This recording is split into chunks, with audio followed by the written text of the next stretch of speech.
All right, Joe, another great show here at the O Arena. December 7th, 2013. We got one more show till the end of the year. That's right, PK, and it's about time that you admit that we got such a great show. Because I'll tell you something right now. All those people, they all came out here to see one person, and that was me. Wow, Joe, I always have said that your humility is your best trait. But real quick, Joe, I'd like to introduce some guests. We've got a guest here from ringicon.com who came here to watch the show. Introduce yourself and tell us what Ring Icon's all about. Well, my name is Daryl, and I run ringicon.com. It's a social networking site for independent wrestlers. You go on there, you create a profile. We'll label you as a wrestler, as a valet, manager, promoter, whatever your title is. A humble commentator.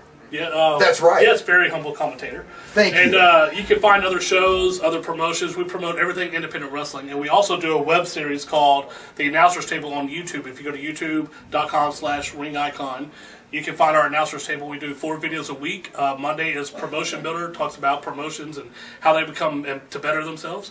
Tuesday is Gimmick Builder, how they gimmicks can better themselves. Wednesday's Interview Wednesdays, where we only interview independent wrestlers and people like that in the independent scene. And then Fridays is what we do is Wrestle Talk. And so this Friday coming up, we'll actually be reviewing the show and talking about the show. And it was a blast being out here. I was glad me and my partner, Ian, who's off camera, was able to come out here and join the show. And we had a blast. It was a lot of fun. Well, Daryl, it was nice meeting you. Good luck with ringicon.com. I can guarantee I'll be on there. Absolutely, Daryl. So you keep coming to the show, and I'll pay you twice as much as these ditch diggers over here. All right, so $0. That's great. What? Well, yes, nobody's talking about PK. Well, Joe, it was a great evening here at the O, like you said. I'll tell you something. Our first match was supposed to be Jack Striker versus another wrestler who's kind of just started his career here in the O called Be Me. Yeah, who is that guy? It looks like he just ate like 50,000 burritos and decided to come out and try and play wrestler. Well, guess what? He got taught a lesson, all right, because we had the Monster Z come out and introduce him to the world of professional wrestling. Well, that's true. You know, because he was getting ready to face him. As he was walking out to the ring, the Monster Z attacked him from behind. He then came into the ring and basically took Jack Striker and threw him out of the ring and demanded a rematch with Taco. But unfortunately, Taco is not here right now. He's in Chihuahua, Mexico, still celebrating his Ultimate Championship victory. Yeah, that's right. That overgrown Tijuana sewer rat decided to take my title, take it down to Mexico, and decide to play Mr. Mexican Party Playboy with it.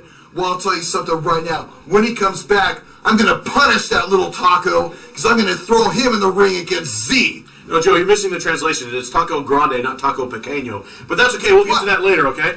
But then, so Z just goes ahead and he takes on Jack Striker. And I'll tell you something. Jack Striker looked like a Raggedy Ann doll during most of that match. I'll tell you something right now, PK.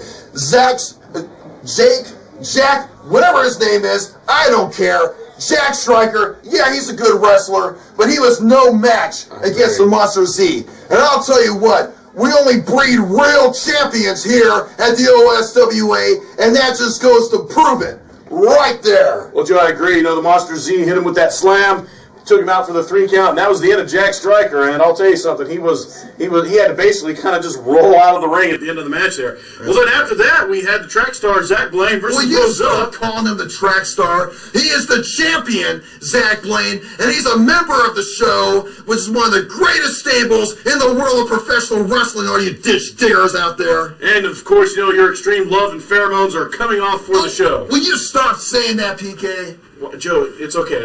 Just take it down a notch. But anyways, here we were. Zach Blaine comes out, and it was a good match between him and Brazil. It was a last man standing match. But of course, Zach Blaine had to resort to let's say lesser stellar tactic to win. Now, Joe, in the last man standing match, there's no disqualification. But he basically takes the corporate championship belt, knocks him out with it, and gets the 10 count on Brazil. And you know what I call that? A true victory by a true champion who exhausts all resources to get a victory. Well, Joe, I'll tell you this much. I was totally unimpressed because after that, he then starts beating up Rosilla. And then who comes out to save Rosilla? Mystic Storm. Comes out from the back and gets in the ring. And, of course, Zach Blaine leaves the ring, the track star that he is, he's moving faster all the time. Runs out of the ring because finally he's facing some real competition. He's not. Mystic Storm's no real competition. He's just some delusional loser who claims to be from the other side of the Milky Way or whatever. Well, I'll tell you something right now. What Zach Blaine did was a sign of a true champion because he's going to live to fight another day, and he's going to get him in the ring when the time is right. You want to hear from a real champion? You want to hear what he has to say? I got Zach Blaine right here. Well, Joe, let's hear what he has to say. Welcome to my show. You want to know what I have to say? Oh, yeah. Brozilla, I already done away with you. I am the corporate champion, BK. And Mystic Storm, the little masked has-been. You want a shot at the corporate champion? You want a shot at my title? Well, you don't deserve one. But I will give you this. I will give you a match. But it won't be for this. See if you can hang with Zachary Blaine. I just wish... Ain't gonna happen. I just wish No Zachary way. Blaine... I just wish you would just take a breath mint myself. That is disrespectful, PK. Disrespect- This single tear rolling down the side of my cheek isn't because you're having a moment. I'll tell you that much right now. Disrespecting me. Yeah, you know what? Don't even listen to this guy. Because I'll tell you something right now. We all know why you have that belt. And that's because you're a true fighter. And I'll tell you something. Any one of these morons that dares get in a ring with you, they deserve the beating that you'll give them. Well, Zach, I believe any man can repent of his ways. I do wish you the best with the corporate championship. And so you're going to give him that title shot or not? When he deserves it. Yeah. And when he deserves it, all you're going to see is just another squash in this show. Well, then, Joe, after that match, we have Brandon Cage making his second debut here in the OSWA versus Jake Hughes. It was a good match. It was a good match, good back-and-forth action. But Jake Hughes wins. He does a backslide pin for the victory. And Brandon Cage, you know, I do look forward to seeing him in other matches here in the O because he has wrestled elsewhere, and he is a good wrestler. And I'm telling you, I think this was a good warm-up match for him to see what the OSWA is all about. Oh, yeah, that's great. Jake Hughes, OSWA's Prince Charming, Ken Doll. I'll tell you something right now. You got a lucky victory, but just you wait because I got serious competition coming your way. Well, Joe, then we had our intermission. Then Clint Eller, he gets up and after the intermission, he gets in the ring, start talking about what's coming out, and who comes out? Will Caution, Yes. Cody McCulley, the Angry Beaver, Will you stop saying that, people? and Keith Cage. They all come out and they attack him. Now, this is a guy who gives them a chance at professional wrestling. And how they show that they're thankful, they attack Clint Eller in the ring. So at that point, the tag team specialist, Jake Hughes and McFly, who had just come back from the future, runs into the ring, and basically they scatter like roaches when the lights come on in the kitchen at your house. Don't even say that, PK. My palatial estate in Beverly Hills does not have any roaches. Don't be misleading. Don't bear false witness. Because I'll tell you something right now. Those guys in there, those three young men, they came in looking for some serious competition. But Joe, when the serious competition came in the form of Jake Hughes and of course Alpha McFly, they ran out. And so what happens? They set up a six-man tag with an unknown opponent because Jake Hughes and McFly, they're not sure who they're going to bring out yet. And so then, they run off. They say, oh, yeah, we'll fight you on our own terms and blah, blah, blah, so on and so forth. But, of course, they're talking big as they're walking backwards. Well, then after that, so McFly, he comes out, and he's like, hey, I want a shot at the Ultimate Championship, and I think he deserves one. And so while he's out there, who comes out? Zach Daniels.